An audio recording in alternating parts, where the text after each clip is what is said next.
I decided to sell everything after my 8-unit and graduated to a 2,800 unit, $120 million portfolio. Right now I have a long-term rental portfolio that's about $7 million right now, and I've got my builder's license, so I'm going to start doing more building, construction, and development. That was 12 years ago, and I saw it for the first time this year. That's so crazy. What's very exciting is to look back what my comfort level was 4 years ago, and my most recent deal was 10 times that amount. And it took me 5 years to be able to build enough equity, do a refi, and be able to then buy the next property. It gave us the confidence, that one start gives the confidence, the proof of concept to continue and scale and build what we do today. First property I ever owned was a duplex, and I acquired it by marrying my landlord.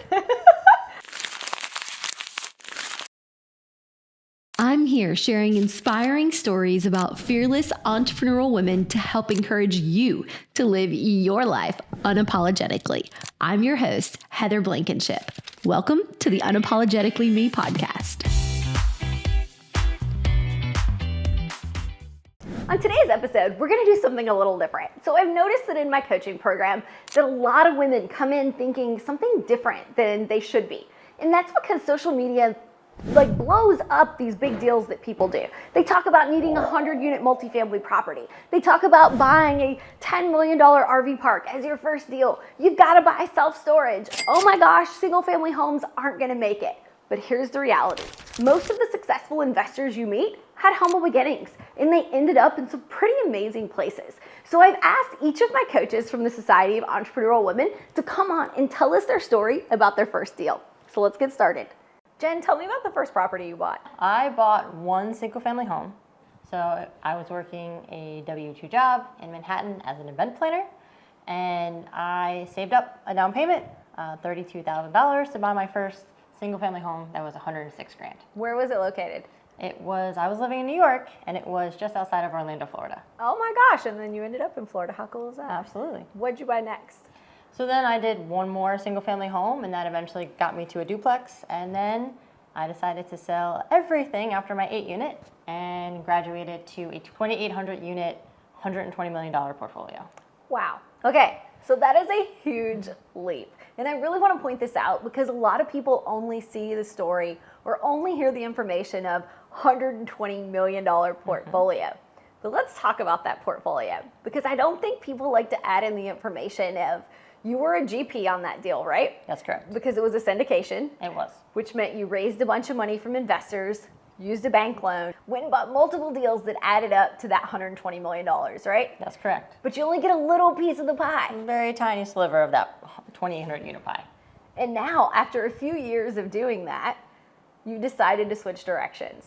Yep. I went back to forming my personal portfolio, got my 32 unit assisted living with just me and one other person.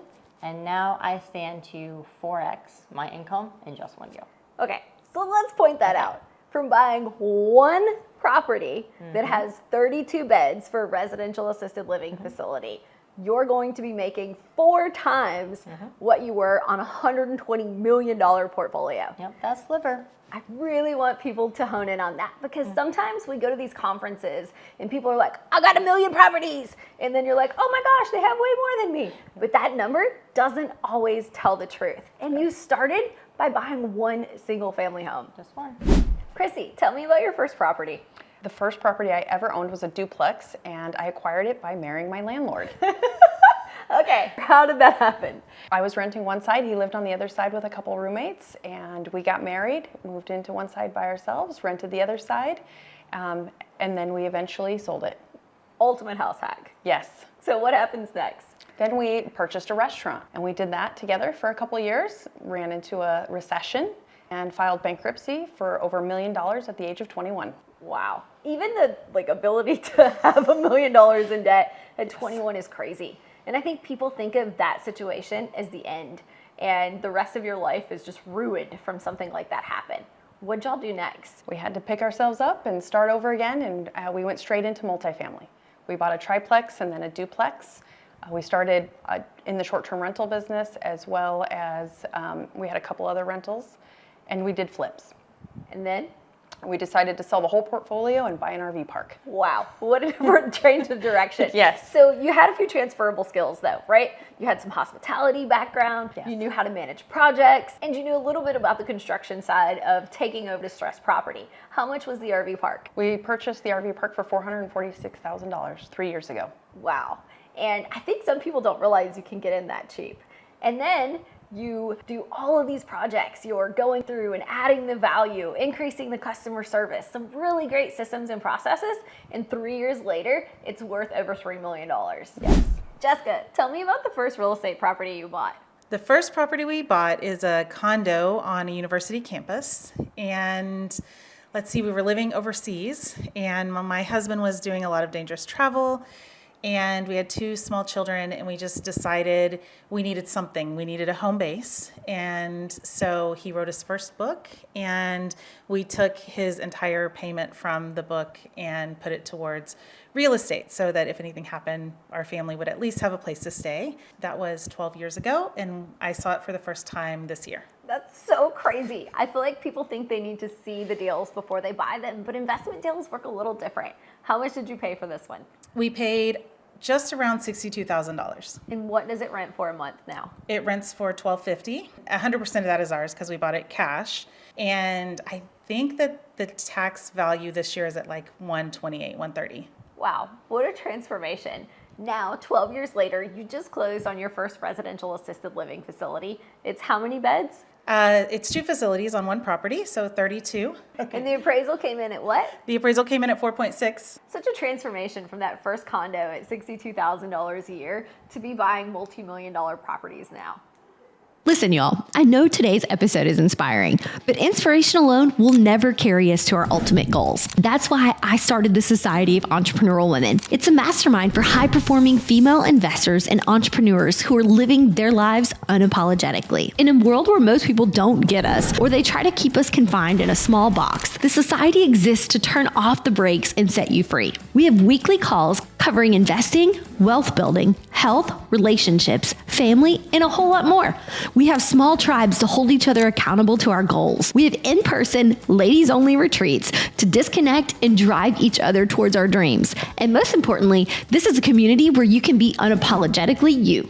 Celebrate your wins, scream your successes from the top of the rooftop, become best friends with women who get you. We're 3 years in, and I can honestly say my best friends today are all from the Society. Click the link in the show notes to learn more. Candace, tell me about your first venture in real estate. I started out having a traditional job, and I realized that once my kids went to school that I wouldn't have the time and location freedom that I really wanted. And so I learned how to invest in real estate-backed loans, and my first deal was $42,000, which was a number I felt comfortable with. I love that your story doesn't start out as I bought a single family home or I bought a duplex. It's a little bit different. You were actually paying to kind of be the bank for these people. Exactly. And at this point, I've done over a dozen transactions. And what's very exciting is to look back what my comfort level was 4 years ago. And my most recent deal was 10 times that amount. That's amazing. So it kind of shows that you can start at a number like 42,000 and end up close to $500,000. Exactly. Carolina, tell me about the first property you bought. So I moved out of my house when I was 18 years old, and I was renting. I was couch surfing for a while. I lived out of my car for a while. And so it was really important for me to have some investment and to have something, right? So I looked at it like I needed to get my Monopoly piece on the board. And so my first house was not a great house. It was like in a terrible neighborhood. The floors were crooked and it was a mess. To me, it was really important because I knew I was gonna live in that house, but I was going with the idea that we were then going to create that as an investment, right? So I just needed to get my Monopoly piece on the board. Like I said, not the best house, not the best neighborhood. Everyone thought I was crazy because I was doing it by myself. In my culture, you typically get married and buy that house together. I had those bigger plans for myself, which was I want to start building some wealth. So I was a teacher making very little money, living in Southern California, but somehow I scraped my pennies together, bought that first house, and it took me 5 years to be able to build enough equity, do a refi, and be able to then buy the next property, right? And then after that, I was able to then build another property, and then I was able to buy another property. So it took that time to really get the ball rolling and get momentum going. But that house is my best cash flowing house even now, that years later has allowed me to quit my W-2, and then even later allowed my husband to quit his. How many years ago did you buy that house? I bought that house in 2009. Wow, and it was how much when you bought it? It was $320,000. And what's it worth today? Over $1 million. How crazy is that? And now you own how many properties? We have 7 doors. That's amazing. Yeah. And those 7 doors are what allow you and your husband to both stay home, homeschool your kids, have some extra income on the side, and live that true financial freedom. Correct. It doesn't take 100 doors to be able to have that financial freedom. You really, if you buy right and you invest in yourself, you can leverage, the rental income to be able to live a life that you want. Heather, tell me about your first property. The first property we bought was a short-term rental in Branson, Missouri. How much did it cost? It was $425,000. We put about $55,000 into it, and we were able to do that just by refinancing our house. Do you remember how much you were cash flowing? We were cash flowing maybe $2,000 to $3,000 a month, depending on the month. And now, 4 years later, 4 years later, we have we've got 3 commercial properties. We have some short-term rentals as well, and we're at about 16 million, a little over that, in properties that we manage and own. it's crazy that one short-term rental has turned into a $16 million portfolio in just 4 years. Yeah, it gave us the confidence, that one start gave us the confidence, the proof of concept to continue and scale and build what we do today. Jerry, tell me about your first deal. My first deal I bought when I was in college. I bought a 4-unit apartment building in Chicago, and I house hacked that and lived in that for 3 years. That's amazing. I can't believe you had the foresight to do that as a college student. Yeah, I didn't really know that much, but and there was no YouTube, so I rented VHS tapes and learned how to lay tile, and would go hang out at the guys at Home Depot. I love that story. And where are you at now? Right now I have a long-term rental portfolio that's about $7 million right now, and I've got my builder's license, so I'm going to start doing more building, construction, and development. I love that story. As you can see from these ladies' stories, while they're all uniquely different, they all had humble beginnings. In some of those stories, they had some really small first deals that grew in a pretty short period of time over the grand scheme of your life into multi-million-dollar portfolios. Some of those numbers you see or deals you see on social media, they aren't what they seem. Those humble beginnings are exactly how you get started and build the freedom you're looking for.